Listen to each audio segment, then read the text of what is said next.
Hi Grace, welcome back for our next week of diving into the social principles.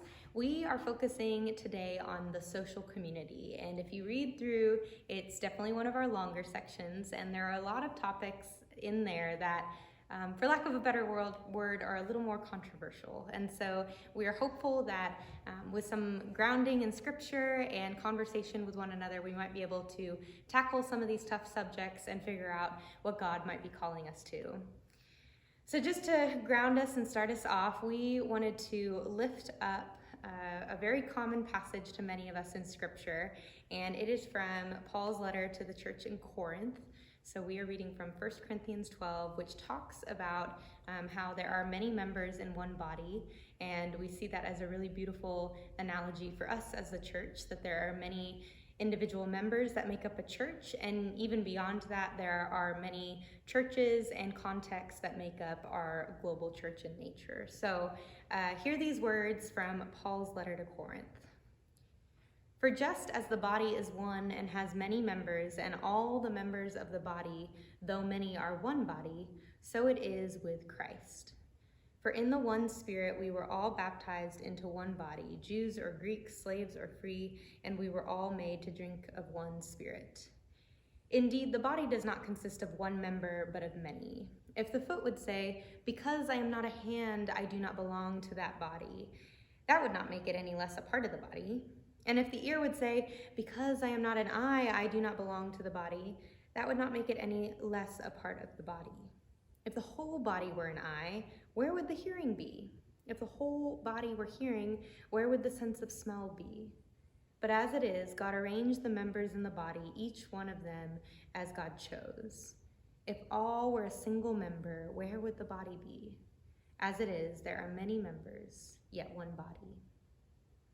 So we see in this scripture text, and it's, really repetitive, but we see that in so many ways, when we look to the church and who we are called to be as Christians, we are not focused on all being the same. We aren't all just the eye or the ear or the hand or the foot, whatever it might be. But in turn, we all have our own roles and we all have our own contexts that make up the greater whole. And so this will be a really helpful grounding for us as we really dive into these tough conversations. So this section, just like all the others, is split into two different parts, and that is the nurturing community, which focuses on the family, which is it covers topics like divorce, single people, and marriage.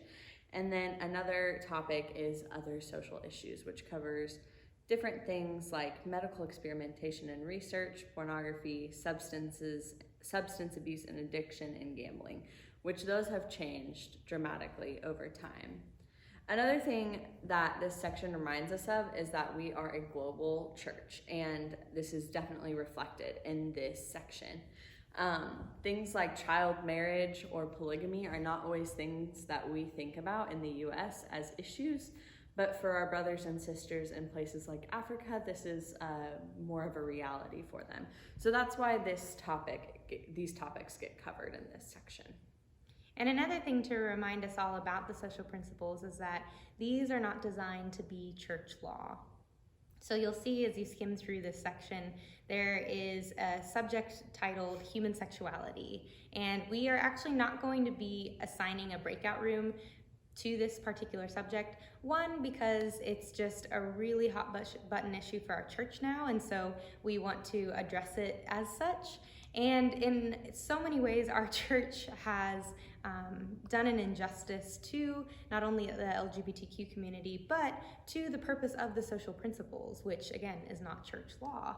And so you will see in that section, human sexuality, that language has not changed in light of the global conversations we are having. The creators of the social principles for 2020 intentionally left it the same, not because they weren't ready to change or make some alterations, but simply because we are not ready as a church to figure out who we are in regards to human sexuality, which is a huge loss, particularly for the LGBTQ community. And so we see historically that the social principles have not been used as church law, but rather as a way to shape and inform our conversations and our beliefs. And yet the social principles that you see before you regarding human sexuality is the foundation for the very punitive laws we have in our book of discipline today. So it's an important thing to remember that as we're having these conversations, when you wrestle or maybe even disagree with some of these social principles, that's okay, because they're meant to be conversation starters for us all in our faith. So we wanted to offer up a couple questions for you guys to reflect on this week as you look over the social principles and prepare for next Wednesday. So first, we want to think about what social issues impact our local community and our national community most. Like we mentioned before, there are some topics that you may think, well, I've never seen this as an issue in our community. And that's okay. And that's why we want to offer up a reflection on what might impact our communities the most. And secondly, we want you to kind of consider whether watching the news or reading different articles, notice how often how often faith comes up in regard to social issues. How is it brought up and by whom? And so just think about this as you go through your week and you're thinking about the social community.